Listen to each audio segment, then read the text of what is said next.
konten boti dimulai normalkan, selalu kena view yang banyak. Tanamkan pada diri kita perilaku itu menyimpang dan jangan sampai kita menjadi bagian dari itu. Kami tidak menormalisasi, tapi kami tidak mendukung kebotiannya, tapi kami mendukung untuk perubahan menjadi lebih baik. Oke guys, selamat malam. Kita ketemu lagi di obrolan santai malam-malam yang jelas nggak jelas kita tetap obrolin. Asik banget deh. Kita mau ngobrolin apa malam ini? Berawal dari keresahan beberapa orang, termasuk teman dekat juga. Mungkin asik buat ngobrol tentang BOTI. Apa tuh? Apa itu BOTI? BOTI apa guys? Intinya kita itu mau ngobrolin terkait boti yang sudah marak ini. Oke, mungkin langsung saja. Pertanyaan pertama kali kalian melihat atau ketemu seorang boti itu gimana reaksinya atau perasaannya? Dari siapa dulu nih? Monggo. Yang paling berpengalaman. Oke, aku dulu wis. Makan kadang. Oke, pertama kali kalian melihat atau ketemu seorang boti itu gimana? Kalau aku jujur, perasaanku sangat-sangat muak, sangat-sangat ingin menyeleding. Jujur seperti itu. Karena yo boti kok apa ya? Laki-laki yang meliuk-liuk, padahal perempuan nggak seperti itu. Oke, silakan. Lebih dari perempuan pada umumnya. Ya, seperti itu. Kalau menurutku sih, reaksiku pertama kali itu yang aku rasain itu kayak jijik gitu loh. Kayak laki-laki itu harusnya jadi tulang punggung, bukan tulang lunak. Kalau tulang lunak ya bandeng lah, di presto. Itu sih. Ayo gimana Mas? Kalau aku pertama kali tuh kenalnya bukan boti, bencong. Nah, lagi lewat sepeda-sepedaan di jalan kota lah, malam-malam. Tiba-tiba kok ada perempuan dengan pakaian yang megah itu kayak festival. Setelah lihat wajahnya, lah kok laki? Itu apa? Besoknya tanyalah ke keluarga, temen. Oh, itu namanya bencong. Kenapa ada kayak bencong gitu? Alasannya ya karena sudah miring. Miring apa nih? Apanya ini? Mentalitasnya sudah miring. Sudah suka laki-laki lah bahasa. Jadi bingung apa coba tujuannya? Senafsu itu kah tuh? Jadi ya nggak bisa percaya. Oke, silakan Mas Toro. Kalau pengalaman pertama, kalau kata ditanya kapan, nggak tahu spesifik. Tapi kalau yang jelas dulu kalau saya sering bolak-balik Solo Jogja, di lampu merah setelah Bong Supit Bogem itu ada pengamen yang laki-laki tapi macake wedok. Ya, nah, kalau di sekarang itu banyak yang ngontenin. Nanti sopir-sopir ngasih uang 5.000, salam buat temennya Mas Andi atau siapa. Dulu gitu. Itu pengalaman pertama kalau melihat laki-laki yang menyimpang tuh kayak itu mungkin di periode tahun sebelum 2010 lah. Maaf jika ada kesamaan nama dan latar belakang. Ini tidak ada unsur kesengajaan. Perasaannya saat itu lucu aja karena dia konteksnya bekerja, tapi aslinya gimana nggak tahu. Kalau yang fenomena sekarang kan sudah kayak menyimpang, itu mangkal. Harusnya nggak sebetul lah, menyimpang perilakunya. Penyimpangan, oke. Noted diterima. Oke, pertanyaan selanjutnya. Menurut kalian kenapa kata boti sekarang jadi mainstream? Padahal dulunya mungkin dianggap tabu atau cuma diketahui kalangan terbatas. Menurutku ya karena perkembangan ya, media sosial yang itu kan bebas ya semua orang masukkan kata-kata kotor ya kita kalau di media sosial kata-kata kotor di sensor. Kalau boti kan bukan. Iya. Banyak kan kata-kata baru yang muncul di di kamus kita, bahkan beberapa sudah dimasukkan KBBI, kata bahasa gaul itu kan bahasa gaul ya. Iya. Nah, bahasa gaul itu untuk boti kan bahasa gaul untuk mendeskripsikan laki-laki yang berperilaku seperti wanita itu kan. Itu kan menurutku ya karena perkembangan kata itu jadi luas ya karena media sosial. Iya sih, setuju juga karena media sosial. Kalau menurutku mungkin dulu sebelum maraknya perkembangan pesatnya sosial media itu mungkin kita menyebutnya bencong. Ya. Cuman bencong itu kayak ya udah bencong gitu loh. Dia kayak ada jamnya, kalau pagi misalkan namaku Haris, kalau pagi Haris, malam jadi Rizka. Mohon maaf untuk yang namanya Rizka. Mungkin hanya sebatas itu. Kenapa ini dengan Rizka? Apa orang melati? Atau Riris lah, Mawar ya, Mawar. Ada apa dengan Rizka ini? Ya itu perumpamaan simpelnya aja. Cuman ya karena terus perkembangan zaman, sosial media semakin marak, mungkin ada penambahan kata boti, ada yang mencetuskan, terus banyak yang setuju dengan itu, suka, terus menggunakannya, jadi ramai boti itu penggunaannya. Mungkin Mas Uran. Kalau menurutku sih dua yang paling utama. Satu kayak kata Mas Angga tadi, konten. Sekarang konten boti itu udah marak di TikTok kan. Ya, Soalnya nggak pernah semua platform. Semua platform. Nggak pernah dia, tapi karena konten boti dimulai normal kan, selalu kena view yang banyak. Jadi akhirnya kata boti diterima, orang-orang mulai penasaran, coba-coba malah kecobaan. Keterusan karena engagementnya kok enak ya. Terus yang dua, yang sampai sekarang masih nggak paham, meme jomo, stiker-stiker jomo itu kan udah jelas kan dari gambarnya ganggu, nggak nyaman, tapi kok bisa jadi stiker untuk reaksi-reaksi itu.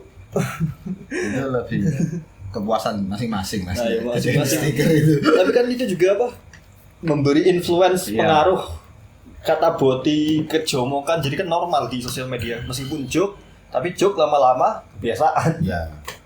Nah, masuk sekali. Oke, pertanyaan selanjutnya. Apa benar sekarang orang jauh lebih berani tampil atau ini cuma efek algoritma? Menurut keyakinan saya, karena semakin marak, mereka jadi kayak beranggapan mungkin dulu kalau cuma satu orang itu perbandingannya 1:10 itu, satu orang itu malu mau act out, mau mau speak up atau mau tampil di muka umum itu kayak malu. Terus saat ada satu orang lagi yang seperti itu, terus dia berani, dia masa bodoh dengan omongan orang lain. Satu orang yang pertama itu kayak merasa, oh aku ada temennya nih, nggak salah juga nih.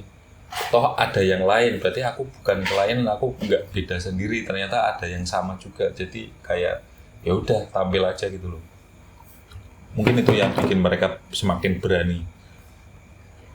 Kalau aku tidak bisa dipisahkan ya mas, antara perilakunya terus kemudian sekarang kayak banyak di medsos itu semacam kayak atau algoritma ya, itu dua echo chamber yang emang bersinggungan. Terlebih kalau saya kan penggemar bola, bahkan di secara dunia internasional mereka itu hak-haknya sejak mungkin 2015 ke sini diperjuangkan di dunia internasional untuk kesetaraan. Dengan paling nyata ban kapten di Liga Inggris itu dulu harus pelangi untuk mewadahi gerakan mereka. Kemudian kalau media sosial ya tadi semacam wadah mereka untuk mengekspresikan, dan sangkutannya sama tadi ada engagementnya gede, ternyata setelah engagementnya gede bisa dimonetize juga mungkin. Nah, itu ya jadi semakin luas, tapi tetap prinsip saya itu tidak bisa diterima kalau konten-konten seperti itu. Iya sih, kalau menurutku sendiri ini berkesinambungan lah. Karena ya efek algoritma itu akhirnya orang berani, yaitu kembali lagi orang itu akhirnya tahu bahwa aku punya teman nih, akhirnya ya seperti itu terus lah. Ternyata banyak. Efek-efek Ternyata banyak. dan Yang ternyata sama kayak aku banyak. yang sama. Oke, mungkin lanjut. Sama. Kalian ngerasa gak sih kalau ada pergeseran cara orang bereaksi terhadap fenomena ini? Cuekkah, menerimakah, atau malah kontra? Kalau aku sendiri, aku kontra. Tapi kok aneh, saudara saya kok body. Kalau kontra sih harusnya sewajarnya untuk kontra ya. Itu menyalahi kayak kodrat yang emang sudah diciptakan Tuhan dari awal. Tapi di lapangan banyak ditemukan itu kayak ya cuek bodo amat gitu loh, kayak hidupmu, hidupku gitu loh. Ya, Yang penting kalian nggak ganggu hidupku gitu loh. Ya bebas kalian mau ngapain gitu loh.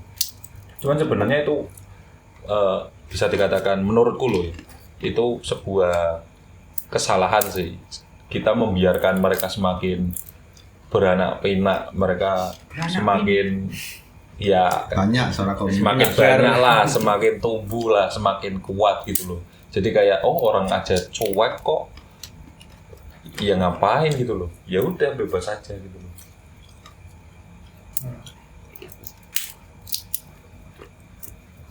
menurut jangan kamu menerima kan?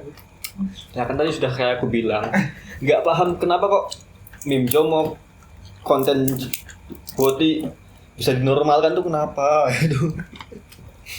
Jadi kan apa? Normal terbukti. dengan sendirinya nggak sih namanya? Apa? Normal dengan sendirinya. Awalnya lelucon jadi kebiasaan coba-coba coba-coba akhirnya terusan. Jadi kalau reaksinya sekarang mulai apa? Mulai ada yang menerima jelas lah. Meme jomok masih ada sampai sekarang.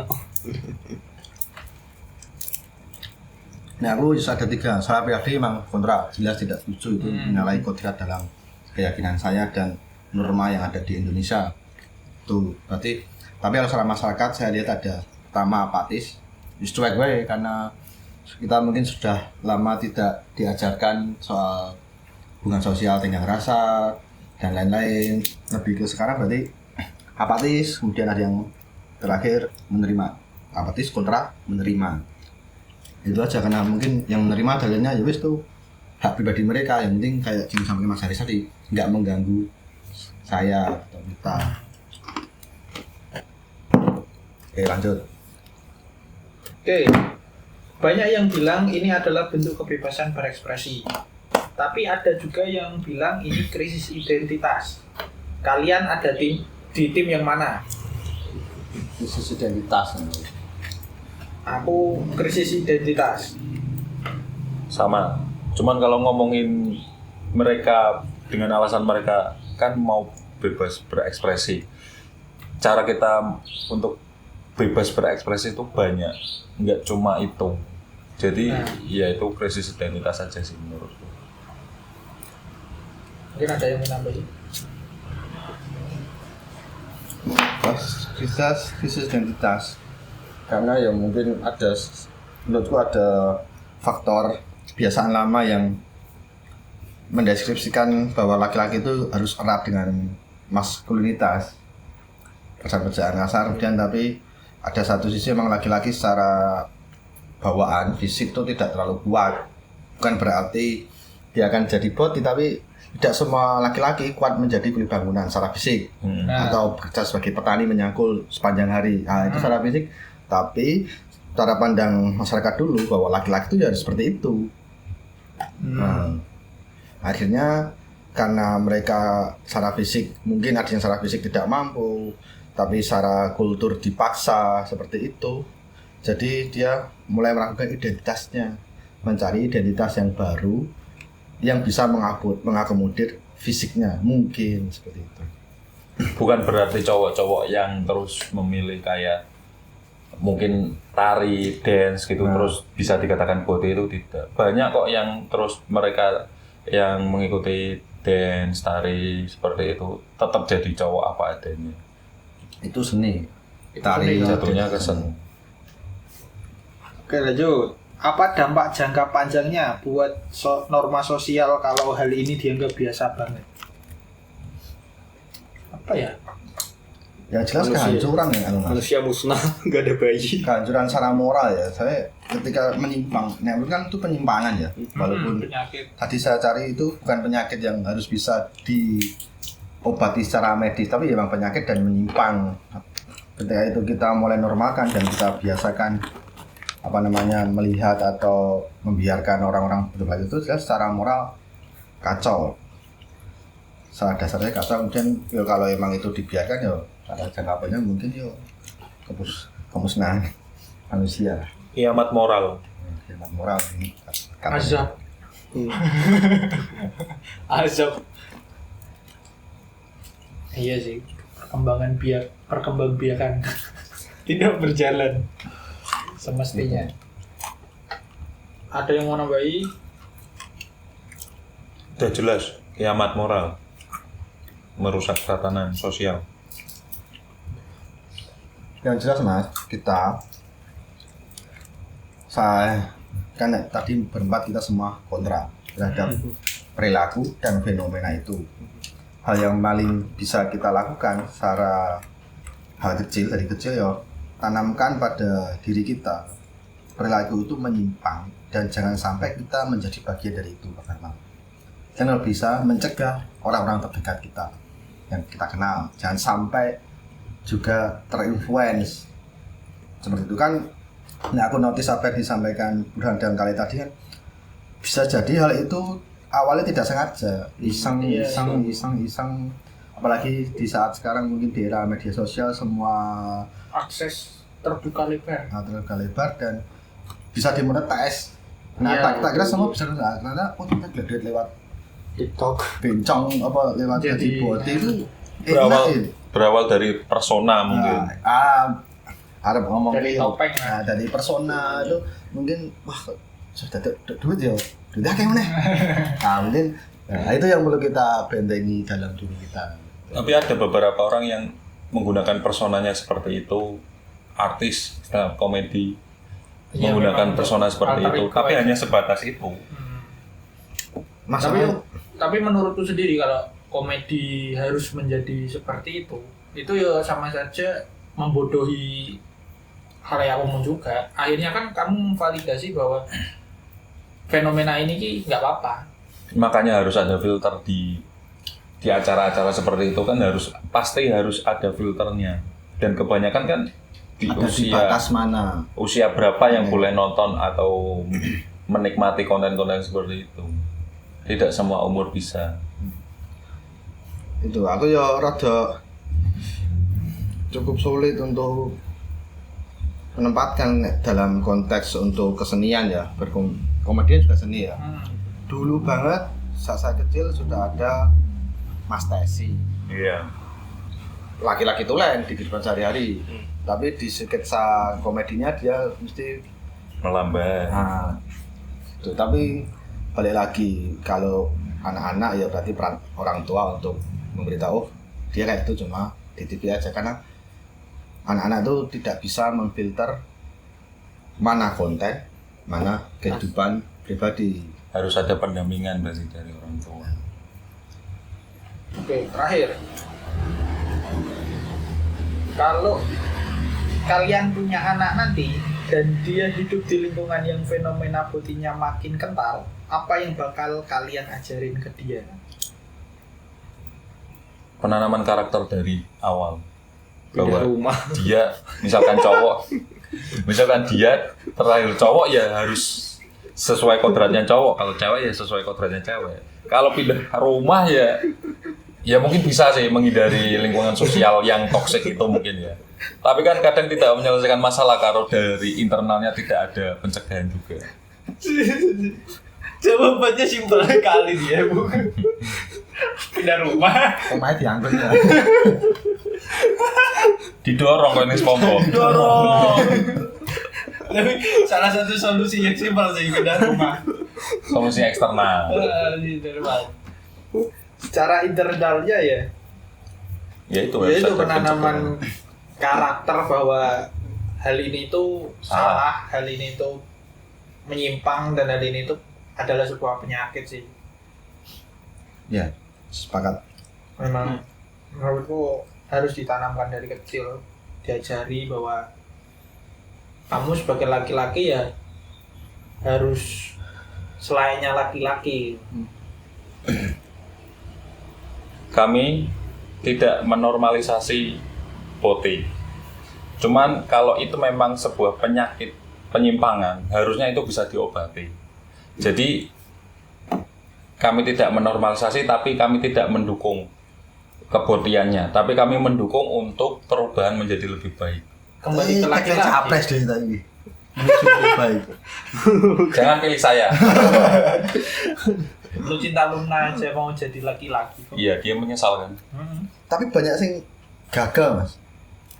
Tekanannya terlalu aku ora ngerti ya. Biyen nek kowe ngerti sapa? Mimi Peri. Mimi Peri. Kuwi kan personane dia iki neng konten ya. Kayak botin. Terus kali-kali 3-4 bulan terakhir ini aku sempat lewat neng IG ku dia iki kayak berusaha untuk menjadi normal dengan melakukan aktivitas olahraga dan tapi endingnya balik meneh. Ya karena engagementnya memang Mungkin tidak ada support system di lingkungannya dia, internal dia untuk menjadi normal lagi. Nah, kalau aku katakan mungkin ada support sistemnya, cuma karena dia sudah kayak identitasnya sudah tertanam, aku dapat uang dari menjadi seperti itu. Ya akhirnya ketika diubah Nggak dapat uang. nggak mendapatkan engagement yang seperti biasanya, berat kembali lagi. Ya dia belum siap aja untuk perubahan Ya, itu.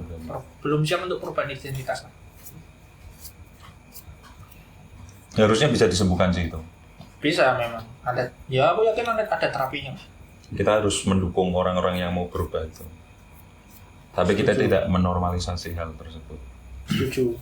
Mungkin untuk kalian yang nonton, ketika ada teman kalian putih, sliding saja. Saya mendukung. Berarti Anda harus sliding saudara Anda. Rip, kartu merah. Setuju. Jarang sih, alhamdulillahnya jarang ketemu ya. Paling nggak setahun sekali toh. Nah, saya tunggu videonya. Beneran. Kita tunggu videonya. Cuma disclaimer, sekarang saudara ini aku nggak tahu ya suka laki-laki apa enggak, karena Denen kayak nggak memperlihatkan ketertarikan sama laki-laki sih. Cuma melambai kayak Ya ini gejala gitu. ya mbak ya, karena nggak pernah kumpul lama sih, karena ya saudara agak jauh. Oke, mungkin itu aja. Oke, terima kasih sudah menonton pembahasan yang Random ini. tidak begitu berarti ini Penting mungkin nggak bagi penting. kalian. Penting nggak penting, tetap kalian tonton. Terima kasih. Jangan lupa like, subscribe, dan follow. See you.